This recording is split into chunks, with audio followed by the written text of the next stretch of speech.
Selamat sore. Pada kesempatan kali ini, kami dari kelompok 4 akan mempresentasikan tugas kelompok kami, di mana yang topiknya adalah tentang UML atau singkatannya yaitu Unified Modeling Language. Tetapi sebelumnya kami akan memperkenalkan diri kami dahulu.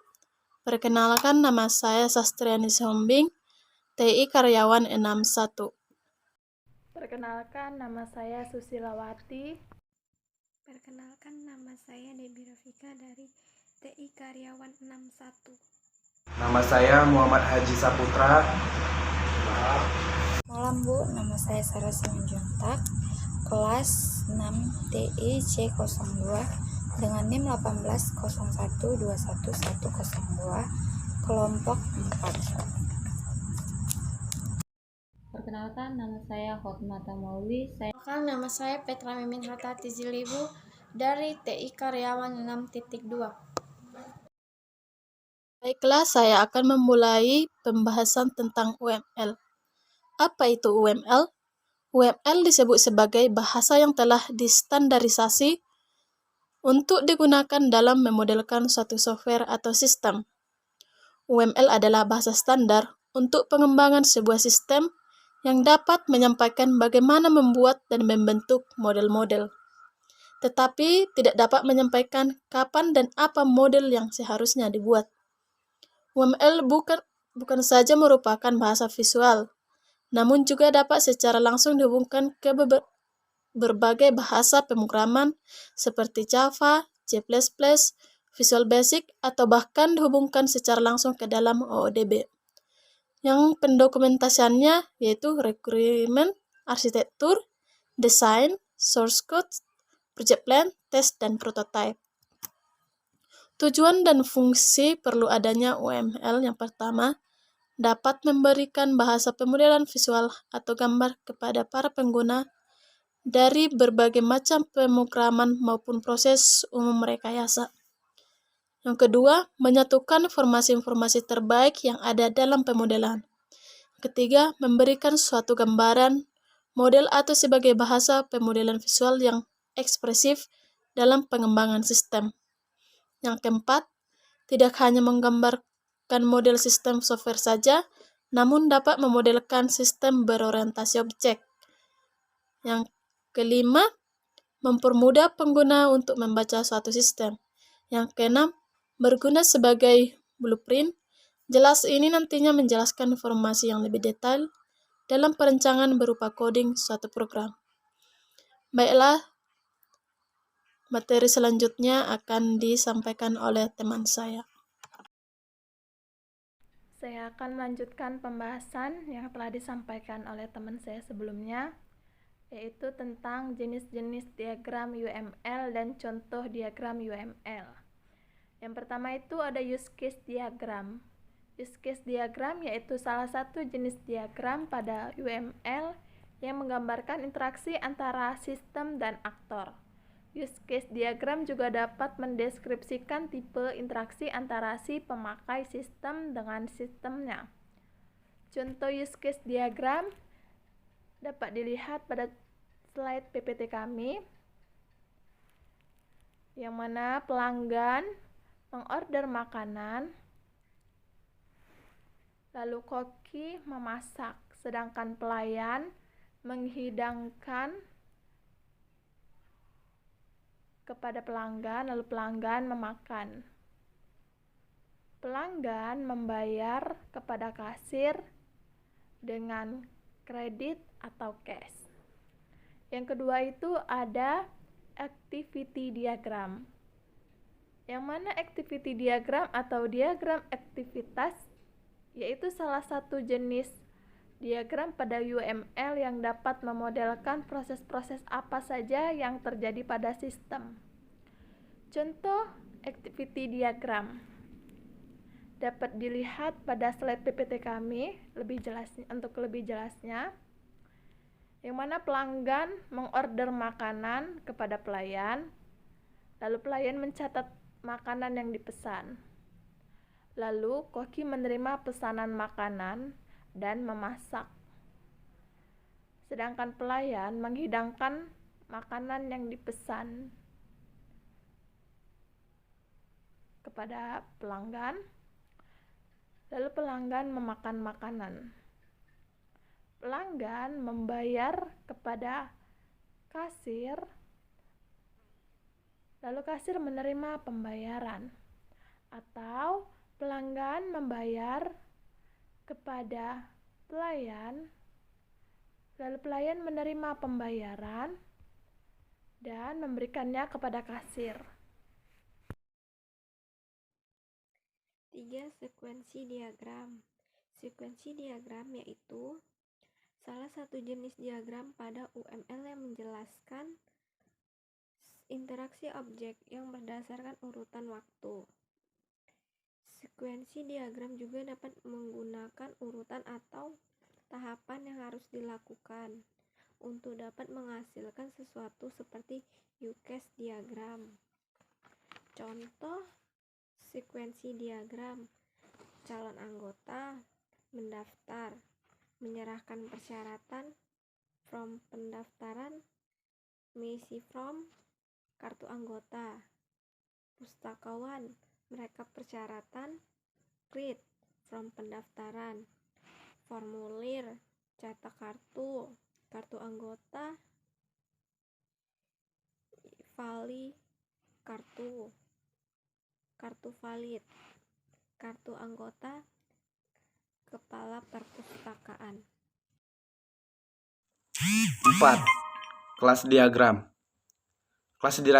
Kelas diagram yaitu salah satu jenis diagram pada UML yang digunakan untuk menampilkan kelas-kelas maupun paket-paket yang ada pada suatu sistem yang nantinya akan digunakan. Jadi, diagram ini dapat memberikan sebuah gambaran mengenai sistem maupun relasi-relasi yang terdapat pada sistem tersebut. Contoh kelas diagram yaitu kartu anggota. Nomor anggota integer, nama string, masa berlaku date, ditambah cetak kartu pouch.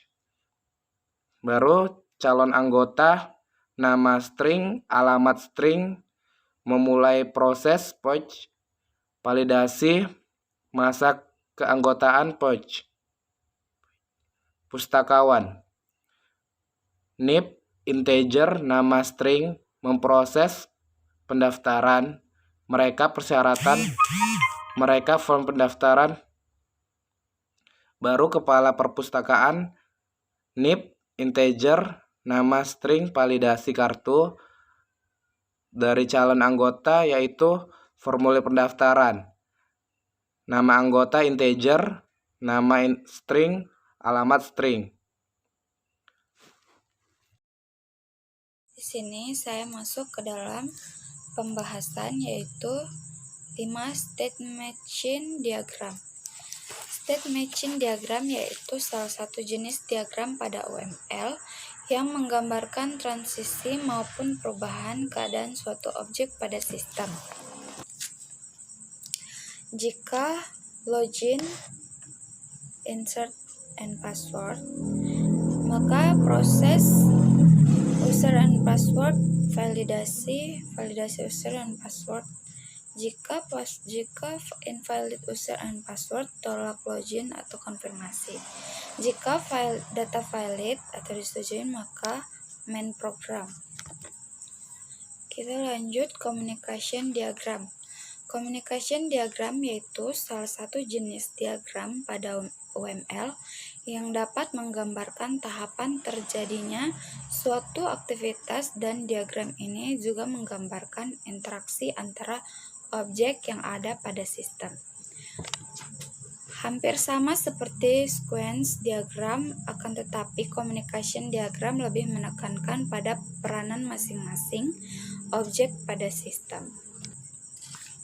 Lanjut ke contoh communication diagram yaitu klik link lalu mendaftar, lalu pemberitahuan pendaftaran,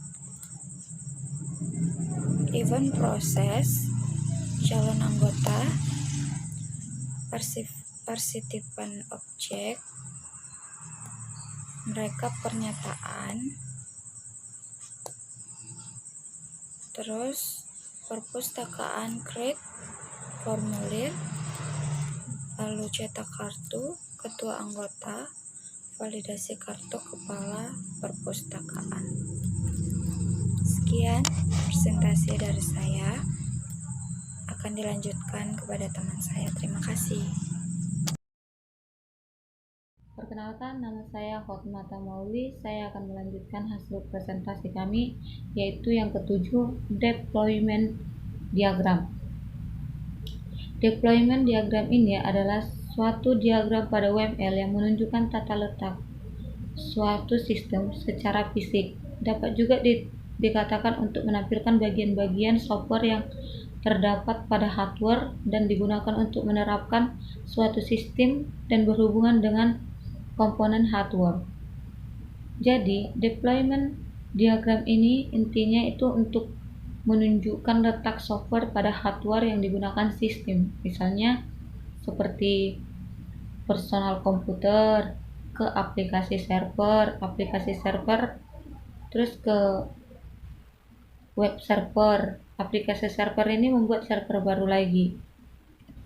Yang ke-8, komponen diagram. Komponen diagram ini yaitu salah satu jenis diagram pada UML yang menggambarkan software pada suatu sistem. Komponen diagram ini merupakan penerapan software dari satu ataupun lebih kelas dan biasanya berupa file data ataupun shortcode, table, dokumen, dan sebagainya. Contohnya seperti ini, customer ke persistensis,